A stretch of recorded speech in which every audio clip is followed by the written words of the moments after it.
கர்த்தருக்கு ஸ்தோத்திரம். என் பேர் பாலா. நான் வந்து திருப்பூரில் ஒரு ப்ரைவேட் ஸ்கூலில் டீச்சராக ஒர்க் பண்ணிகிட்ருக்கிறேன். பார்த்திங்கன்னா எனக்கு ஒரு 10 வருட காலங்களில் பார்த்திங்கன்னா நாங்கள் ஹிந்துஸ் தான். இந்து சாமிகள்லாம் கும்பிட்டுட்டு இருந்தோம். ஒரு 10 வருஷமாக பார்த்திங்கன்னா எங்களுக்கு ஆண்டவர் மேலே ஒரு என்ன அப்படின்னா அவரை வணங்க ஆரம்பித்தோம். அது அவரோட ஆராதனை இதெல்லாமே கிடச்சிது. எங்களுக்கு ஒரு ஆசீர்வாதம் கிடச்சிது. அதன் மூலமாக நாங்கள் அப்படியே வீட்டிலே தான் கும்பிட்டுட்டு இருந்தோம். We are the believer of Jesus அப்படின்னு சொல்லுவோம். We are the secret of Jesus. அவரை சீக்ரெட்டாக ப்ரேயர் பண்ண ஆரம்பித்தோம். எங்களுக்கு நிறைய நல்லதுகள் நடந்தது. ஒரு 10 வருஷ காலமாக லைஃப்பில் வந்து நல்ல ஒரு முன்னேற்றம் நிறைய இருந்தது. முன்னேற்றம் அப்படிங்கிறதோட எங்களோட உடல்நிலை, எங்களுடைய சுத்த சரௌண்டிங் எல்லாமே பார்த்திங்கன்னா கொஞ்சம் கம்ப்ளீட்டாக அட்மாஸ்பியரே கொஞ்சம் நல்லா இருந்த மாதிரி இருந்துச்சு. அதனால் நான் மட்டும்தான் ப்ரேயர் பண்ணி ஆண்டவர் வந்து விரும்பி ப்ரேயர் பண்ணிகிட்ருந்தேன், எல்லாமே பண்ணிகிட்ருந்தேன். அப்புறம் இடையில வந்து பார்த்திங்கன்னா ஒரு 2010 அது மாதிரி என்னோடய ஃபேமிலி பேக்ரவுண்ட் பார்த்திங்கன்னா ஒரு பெரிய ஃபேமிலி பேக்ரவுண்ட் இல்லை. ஒரு சுமாரான ஃபேமிலி பேக்ரவுண்ட்லேருந்து தான் நான் வந்தேன். இதில் வந்து பார்த்திங்கன்னா இதில் படித்தது, இதில் நான் பிஎட் பண்ணது, இதில் எம்ஃபில் பண்ண நிறைய கோர்சஸ்லாம் முடித்தேன். இதில் எல்லாமே பார்த்திங்கன்னா ஒவ்வொரு இதுலேயும் பார்த்திங்கன்னா ஆண்டவருடைய பண்ணிட்டு தான் நான் வந்து முதல்ல அவர்கிட்ட எதுவுமே ப்ரேயர் பண்ணிவிட்டு எல்லாமே பண்ணிட்டு தான் பண்ணுவேன். எல்லாமே சக்ஸஸாக தான் இருக்குது. இது வரைக்குமே எல்லாமே எனக்கு ஒரு 10 வருட காலங்களாக பார்த்திங்கன்னா எல்லாமே சக்ஸஸாக தான் இருக்குது. அது எந்த ஒரு தடையுமே இல்லை எனக்கு. எனக்கு ஒரு 2010 தான் மேரேஜ் ஆச்சு. மேரேஜ் ஆகி அதுக்கப்புறம் பார்த்திங்கன்னா ஒரு பையன் ஒரு பொண்ணு. நிறைய டிஃபிகல்ட்டிஸ் இருந்துச்சு. குழந்தை பிறக்கிறதுல வந்து நிறைய டிஃபிகல்ட்டிஸ்லாம் இருந்துச்சு. அதாவது ஆக்சுவலாக மனைவிக்கு கொஞ்சம் ப்ராப்ளம்லாம் இருந்துச்சு. அப்புறம் அது எல்லாமே ரெடியாகி இப்போ வந்து பார்த்திங்கன்னா ஒரு பையன் ஒரு புள்ள ஒன்று இருக்குதுங்க. எந்த பிரச்சனையுமே இல்லை. இப்போ தான் நாங்கள் கனியாம்பூண்டியில் திருப்பூரில் கனியாம்பூண்டின்னு ஒரு ஏரியா, அந்த ஏரியாவில் இப்போ தான் வீடு கட்டிட்டு நாங்கள் வந்திருக்கோம். அவங்க வந்து பார்த்திங்கன்னா ஒரு 2018 பார்த்திங்கன்னா என்னுடைய ஒய்ஃபுக்கு வந்து கொஞ்சம் உடம்பு சரியில்லாமல் இருந்துச்சு. அவங்க வந்து பின்னாடி கொஞ்சம் ஸ்பைனல் கார்டு ப்ராப்ளம். அவங்களுக்கு ஸ்பைனல் கார்டு ப்ராப்ளம் வந்ததுனால எங்களுக்கு என்ன பண்ணுறது என்னென்னு தெரியல. போகாத ஹாஸ்பிட்டல்ஸ் இல்லை. ஏகப்பட்ட ஹாஸ்பிட்டல் போயிட்டு வந்தோம். மதுரை ஹாஸ்பிட்டல் கொண்டு போய் காமிச்சோம், தஞ்சாவூர் ஹாஸ்பிட்டலில் கொண்டு போய் காமிச்சோம், அப்புறம் கோயம்புத்தூர் KMCH, அப்புறம் ஏகப்பட்ட ஹாஸ்பிட்டல் கொண்டு போய் காமிச்சோம். இந்த அலோபதி எதுவுமே அவங்களுக்கு செட் ஆகலை. அலோபதி வந்து பார்த்திங்கன்னா டேப்லெட் அவங்க எல்லாம் நிறைய எடுத்துக்கிட்டாங்க. டேப்லெட் ஓவராக டோஸ் எடுத்தங்காட்டி அவங்களுக்கு வயிறு ப்ராப்ளம் வேறு ஸ்டார்ட் ஆகிடுச்சு. அதாவது அல்சர் ப்ராப்ளம், அது இதுன்னு நிறைய ப்ராப்ளம், ஒன்று மேலே ப்ராப்ளம் வந்துருச்சு. ப்ரீத்திங் ப்ராப்ளம் எல்லாமே ஏகப்பட்டது வந்துருச்சு.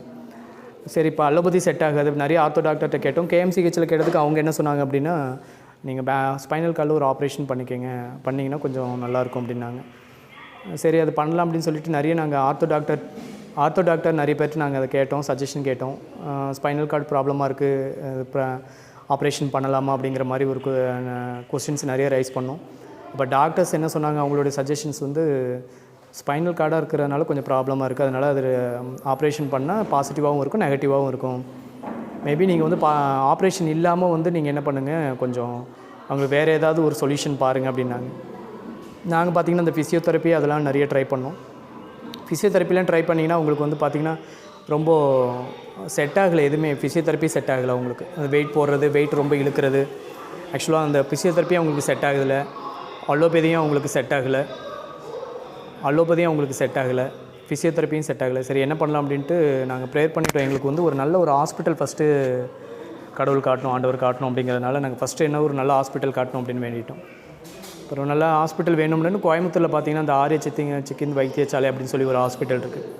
அது ஸ்கூலில் ஒர்க் பண்ணுற ஒரு கொலீக்ஸ் மூலமாக எனக்கு அந்த ஹாஸ்பிட்டலோட அட்ரஸ் கிடச்சிது. அந்த ஹாஸ்பிட்டல் வந்து பரவாயில்ல, போய் பார்த்ததில் வந்து எங்களுக்கு சாட்டிஸ்ஃபேக்ஷன் நல்லாவே இருந்துச்சு. அதில் வந்து பார்த்திங்கன்னா கொஞ்சம் பேமெண்ட் அதிகமாக இருந்துச்சு. அதாவது இப்போ பர் டேக்கு வந்து பார்த்திங்கன்னா எங்களுக்கு 5000 6000 அப்படி இருந்துச்சு. ஏதோ ஒன்று பரவாயில்ல, பட் ரெடி ஆகணும் அப்படின்றதுனால தான் நாங்கள் வந்து அந்த ஹாஸ்பிட்டல் செலக்ட் பண்ணோம். இப்போ அந்த ஹாஸ்பிட்டல் செலக்ட் பண்ணி எங்களுக்கு கரெக்டாக அந்த வழியை காமிச்சதுமே வந்து ஒரு ஆண்டவருடைய கிருபை தான் அப்படின்னு தான் நினைக்கிறோம் நாங்கள். ஏன்னா ஏகப்பட்ட ஹாஸ்பிட்டல் 4-5 ஹாஸ்பிட்டல் நாங்கள் எங்கே பார்த்தாலும் செக் பண்ணி ஒரு அழுத்து போன சமயம், என்னடா பண்ணுறது, ஃபியூச்சர் இதே மாதிரி ஆகிடுமா, இப்படி செட் ஆகிடுமா அப்படிங்கிற மாதிரி ஒரு ஃபீலிங்ஸ்லாம் வந்துருச்சு. சரி, இருந்தாலும் தைரியமாக கடவுள் மேலே பாரத்தை போட்டுட்டு நம்ம வந்து எதுலேயும் துணிச்சலாக இறங்கலாம் அப்படின்னு சொல்லிட்டு தான் அந்த ஹாஸ்பிட்டல் செலக்ட் பண்ணோம். பட் அந்த ஹாஸ்பிட்டல் பார்த்திங்கன்னா நல்லாவே ட்ரீட்மெண்ட்டும் நல்லா இருந்துச்சு. இருந்தாலும் அவங்க ஒரு 15 days தான் அங்கே இருந்தாங்க. மீதி ட்ரீட்மெண்ட் நீங்கள் வீட்டில் கொஞ்சம் பார்த்துக்குங்க அப்படின்னாங்க. நிறைய ஃபுல்லாக கம்ப்ளீட்டாக அந்த ஆயில் அது மாதிரிலாம் கொடுத்துருந்தாங்க. அது எல்லாமே நம்ம யூஸ் பண்ணி பண்ணாங்க, கொஞ்சம் நல்லாவே ரெடி ஆகிட்டாங்க. வீட்லேயும் தொடர்ந்து அவங்க ப்ரேயர் பண்ணிகிட்டே இருந்தாங்க. ஒய்ஃபுமே பார்த்திங்கன்னா தொடர்ந்து ப்ரேயர் பண்ணிகிட்டே இருந்தாங்க. உடம்பு நல்லா ஆகணும்னு நல்லா ப்ரேயர் பண்ணிட்டாங்க. ப்ரேயர் பண்ணிட்டு தான் நாங்கள் ஒன்று பண்ணுவோம். அதில் அவங்களுக்கு நல்லாவே சக்ஸஸ் ஆயிடுச்சு. இப்போ நாங்கள் 100% அவங்க வந்து நல்லாவே இருக்கிறாங்க, ஏஞ்சி நடக்கிறாங்க. ஆக்சுவலாக வந்து பார்த்திங்கன்னா அவங்க படுத்த படுக்கையாக இருக்கிற மாதிரி ஒரு சுச்சுவேஷன் வந்துருச்சு. ஏஞ்சி ஒரு பாத்ரூம் போகிறது கூட ரொம்ப கஷ்டம், ஒரு யூரின் போகிறது கூட ஒரு ரொம்ப கஷ்டமான சுச்சுவேஷன் வந்துருச்சு. என்ன பண்ணலாம் அப்படின்னு பார்த்துட்டு தான் மறுபடி இந்த ஹாஸ்பிட்டல் போனோம். நல்லாயிடுச்சு. பட் அது ஆண்டவரோட கிருபைன்னு தான் சொல்லணும். ஏன்னா ஏகப்பட்ட ஹாஸ்பிட்டல் இதோட முடியாதவங்க ஏகப்பட்ட பேர் இருக்கிறாங்க. இதுக்கு இன்னும் சொல்யூஷனே இல்லாத அளவுக்கு இல்லையோ அப்படிங்கிற மாதிரி எங்களுக்கு ஒரு ஃபீலிங்ஸ்லாம் வந்துருச்சு. இப்போ பார்த்திங்கன்னா அவங்க வந்து ஒரு 100% நல்லாயிட்டாங்க. அந்த 100%த்தில் பார்த்திங்கன்னா அவங்க ஏஞ்சி நடக்கிறாங்க, எல்லாமே பண்ணுறாங்க, வேலைகள் எல்லாமே பண்ணுறாங்க. நார்மல் இப்போ ஸ்டார்டிங்கில் எப்படி இருந்தாங்களோ அதே ரேஞ்சில் தான் இப்போ இருக்கிறாங்க அவங்க. இருந்தாலும் நாங்கள் தான் அவங்களுக்கு ரொம்ப ஒர்க் கொடுக்குறதில்ல. இப்போ தான் கொஞ்சம் ட்ரீட்மெண்ட்லாம் முடிஞ்சது அப்படின்றதுனால நல்லா இருக்கிறாங்க. நல்லா கம்ப்ளீட் க்யூராக இருக்காங்க. நாங்கள் ஆக்சுவலாக ஹிந்து தான், இருந்தாலுமே பார்த்திங்கன்னா அந்த கர்த்தரை வந்து உண்மையான அன்போடு தான் நாங்கள் வந்து ஒரு ப்ரேயர் பண்ணிகிட்டு இருந்தோம். ஒரு கடவுள் வேணும்னா நம்ம என்ன பண்ணணுங்க, அவரோட உண்மையான அன்பாக இருந்தால் போதும். அதுதான் நாங்கள் கற்றுக்கிட்டது. இதில் வந்து நம்ம வேறு எதுவும் கிறிஸ்டியன் ஹிந்து அப்படின்னு சொல்கிறதுக்கெலாம் எதுவுமே இல்லைங்க. ஆண்டவர் வந்து நம்ம உண்மையாக நம்பினோம்னா அவருக்கு வந்து நமக்கு வந்து கண்டிப்பாக ஒரு ஆசீர்வாதம் கொடுப்பார். எல்லாமே ஒரு நம்பிக்கையின் அடிப்படையில் தான் போகுது. எல்லாருக்கும் ஒவ்வொருத்தவங்களுக்கும் ஒன்று மேலே நம்பிக்கை இருக்குது. ஆனால் அவங்களுக்கு 100% அதெல்லாம் கரெக்டாக அவங்களுக்கு அது நடந்துருமா என்னன்னு சொல்ல முடியாது. பட் எங்களுக்கு வந்து அது வந்து 100% வந்து அந்த நம்பிக்கை வந்து அந்த நம்பிக்கை தான் எங்களுக்கு வந்து 100% எங்களை கொண்டு போகிறத இன்னமும் கொண்டு போகணுன்னு தான் நாங்கள் நம்பிட்டு இருக்கிறோம் ஒவ்வொரு விஷயத்துலையும். இங்கே பார்த்திங்கன்னா நாங்கள் அடிக்கடி வருவோம். இப்போ சர்ச்சுக்கெலாம் வருவோம்.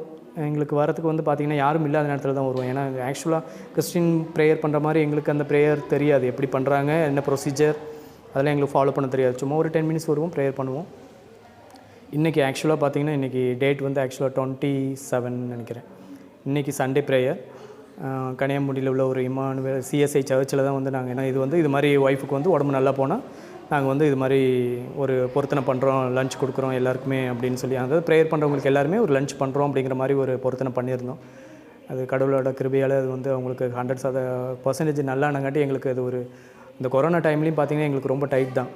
இருந்தாலுமே அதை நம்ம பண்ணிடணும் ஆண்டவருக்காக அப்படின்னு சொல்லிட்டு தான் நாங்கள் வந்து அதை இன்றைக்கி நிறைவேற்றிருக்கோம்.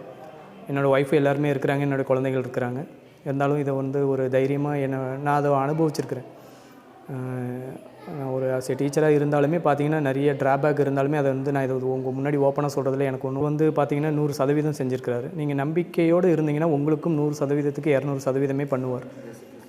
இயேசு கிறிஸ்துவின் ஆசையினால் உங்களுக்கு எல்லாமே நல்லா தான் நடக்கும். அதனால் நீங்கள் ஆண்டவரை நம்புங்க, உங்களுக்கு எல்லாமே சக்ஸஸாக தான் இருக்கும். இந்த சர்ச்சில் வந்து இன்றைக்கி தான் நாங்கள் முழு ப்ரேயரே அட்டன் பண்ணியிருக்கோம்.